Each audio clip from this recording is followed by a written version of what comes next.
job. Good morning. So, we know that we're going to start a new unit today, right? Yeah. Okay, so on the Google Classroom assignment, what unit are we on? Basketball. As you can see, I brought somebody from the basketball team. This is Braden. He's going to help me out in correct form and show a little bit of the drills that we're going to go through, okay?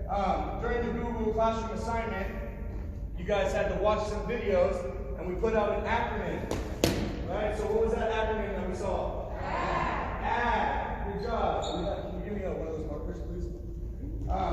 So when we're watching those videos, the first thing that you needed to do was use that acronym and base your studies off of that. So what's the A in AD? Analyze. Good job. Okay, so we've got analyze over there on that poster board. There's a word bank over there, so if you're having issues spelling it, you can use that as a little cheat sheet, okay? So we're analyzing. What are we analyzing in those videos? Dribbling patterns, okay? That one, you guys were a little lower on that one. Let's get confident, okay? So the dribble patterns, okay? What type of dribbling patterns are we trying to with or without the defender, okay? So we're trying to, what's the first D in AD? Distinguish. Okay, so we're distinguishing differences in the dribble patterns that Blake just talked about, which is with the defender or without the defender. Okay, so if there's no defender, Brady can walk up the court and he can be a little more casual standing around. Okay, if there is a defender, we come up and where does he position his body? Between the ball and the defender. So if I come up, he's going to shoot it. Okay, he's going to make sure that I can't get to that ball. Okay? So we're going to distinguish differences. As we distinguish those differences in dribble patterns, then in our brain, what do we have to do? What's the second D?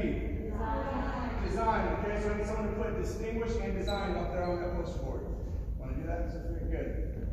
Okay? So we distinguish differences, and then we're going to design what dribble pattern we're going to use in the certain situations that arise.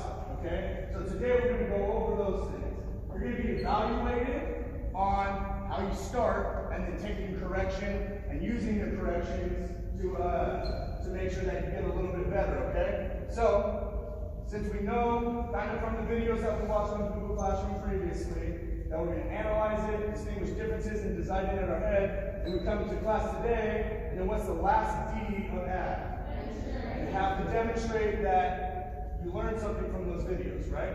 So as we go along, whether you know something about basketball or not, we've all watched those videos to make sure that we've at least seen something, right? How many of you guys are familiar a little bit with basketball? Okay, I'm going to have you take a couple seconds right now just to talk amongst your classmates, someone that's close to you, and just learn something about what they know about basketball or what they want to learn or what type of ball they dribbled or how they shot, favorite team, something like that. Go ahead, take a couple seconds. Okay. Maybe you guys don't, maybe you guys have never seen a basketball game. I think most of you have. You've been in this gym, so I know you have. You've watched those films, okay? Good? Okay, so what's something? What did you learn? You played basketball when you were 6? Nice. What about you? Did you learn something? You played basketball when you were 9. Did you make any shots? Did you? Nice. Nice. Okay, so I'm going to use you as an example. I'm just kidding. Okay, so we got to make sure that we're demonstrating this stuff, okay? And then as we move forward, we'll make sure that he's going to be walking around with me. And also, feel free that when you're guarding somebody to talk to them about getting the ball lower, right? So what should we be, with our dribbling patterns, what should we be using? Well, we're going to use our dominant hand and we'll give you cues for that. But actually, when we're dribbling, what part of our hand should we be using? Fingertips and finger pads. Should we be slapping at the ball? No. Should we be bouncing up here? No. What type of height should it be at? Okay, so if we're looking at Braden and he's dribbling, go ahead and dribble the stick. It's not going above his waist, right? He's there. As he's walking, he has to go walk.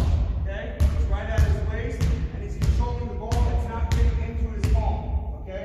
We don't want to slap at it. We shouldn't hear it. It should be a nice, you got to recoil and use the finger pads there and the fingertips. Do we understand that? Okay, so right now we'll go ahead and grab those balls, the line leaders. Go ahead and grab the ball and then go back to your